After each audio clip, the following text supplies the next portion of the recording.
Kristu sunga kungi tuju tenaute tuni isim nundam nalai sang thogina matelian khat aneo somni get panna somni lina chang hi himun santa kai tak changina tupi mama tupai su yung swan lina atupi mi namni atupi tu namni mohi tu namni te ina masapen penina Tonu Maria ya anina ina Santo Joseph ai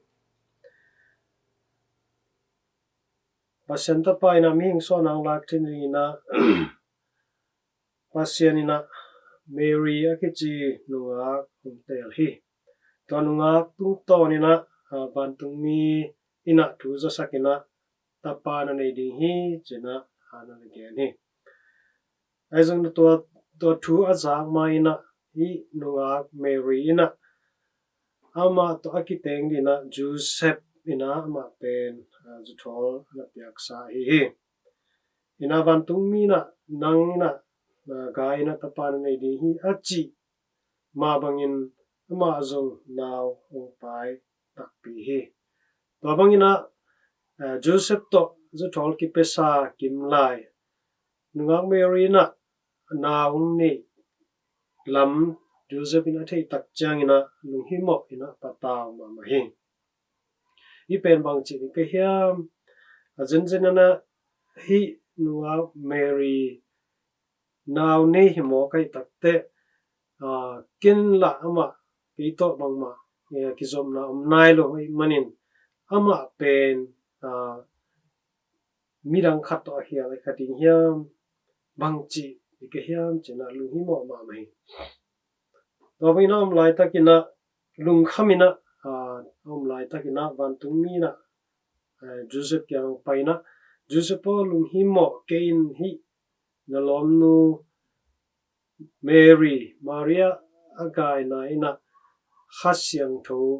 kai sa kai hi china genina toimanina hi na lom nu pen ten piding lung hi mo kein china geni dak chara Joseph zong mai ngai su na hem peng ki khelina adenina ken hi nunga Mary ten pilo nu se ha hi zen lang zong hi Mary Maria pen chu mi te i ngeina pasal le lo pina tani khatam le pen song to de lo thok di chi om lai hi tamanina Joseph ina amai thusiam na pasiani ina bantung mi panan kyang panina bantung mi tung ton na again na pen amana umina hi keito kane hi zanzan lo hang pasiani hi bangna apiang ni de pasiani na hi Mary tung ton apiang na pang pen ake maching dina ong de hi ji thei den tak chang na amai ngai sut na hem pro ong ki helina hi nunga Maria Mary pen ama ji bang na kem hi chu hi to hi tak chana van tumina bang na gen lai hem chile nang mai na ama hi na pang ong so tak chana amin na phok di hi chi Joseph ina hi na pang pen min a phok di chi ade nai na Joseph chi pen Dawi panang ki zom to ya ong suak di naw nge na Dawi suan hi chi lai siang thui again ko na te atang tun thin ni na apa Joseph ma mai na hi naw pang ong suak tak chai na aminong phok nge di hi chi pen lai sang thui de na lai sang tho atang tun na zong ai toiman na himun santa ka Joseph i din muna i om tak chang ina haksama ma thu kharom hi thu piang pen leitung apiang ngei lo thu thulamdang hi manina amarina sa na ki ngang Maria din zong amaina pasal to gizop na ani hello kimlai na tani di chi angai su te marin zong ai su ki to ma bangina Joseph arin zong ama to akithei ngei lo numei zu tholba akipe pan numei khat pen naw paina to naw to numei pen man azi bangina ten pidi chi pen ham sama ba khali ei zongina pasian igel na ahi manin pasian igel na ahi lam athei tak changina Josephina hi tu te nianon lo hi tu te tunga tan te ya nei non se lo ina o hi pasian dei na hi china tua pasian dei na bangina na pang le anu meri pen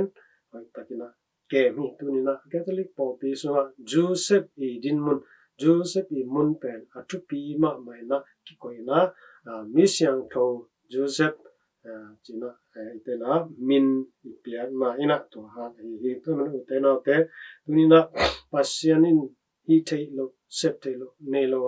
to asep thei mi hing te ngai sut kha lo